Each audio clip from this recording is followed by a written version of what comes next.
ఒక 2 నిమిషాలు పెట్టుకొని ఈ వీడియో పూర్తి చేసే ప్రయత్నం చేయి. చాలా వరకు మనం పాల కల్తీ అని ఇంకోటి అని చెప్పి మనం న్యూస్‌లో చూస్తున్నాము. ఇది మీకు సోదిలాగా అనిపించచ్చు. ఒకసారి అయితే చూడండి. నేనేం చెప్పాలనుకుంటున్నా అంటే రెగ్యులర్‌గా మనం డైరీ ఉంది. మనం పాల డెలివరీ చేస్తాం. మీకు ఐడియా ఉంటది. విషయం ఏందంటే నిన్న ఒక పెద్దాయనతో నాకు చాలా డిస్కషన్ ఒక 10-15 మినిట్స్ డిస్కషన్ జరిగింది. ఏందనంటే మన పాలు అప్పుడప్పుడు వలిగిపోతున్నాయి. మీ పాల ప్యాకెట్ తెచ్చి పక్కకెట్టినాక ఒక 1 అవర్, 2 అవర్స్ మనం మర్చిపోతే వేడి చేస్తే పలిగిపోతున్నాయి.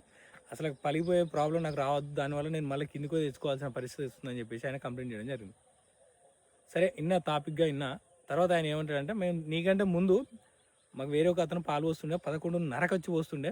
మేము అవి 1:30, 2 గంటలకు వెయిట్ చేస్తుండే పనంతా అయిపోయినాక ప్రశాంతంగా కూర్చొని లంచ్ అయిపోయినాక మేము వెయిట్ చేస్తుండే. మాకేం పాలు వలగపోతుండే అన్నాడు. నాకు అర్థం కాలే.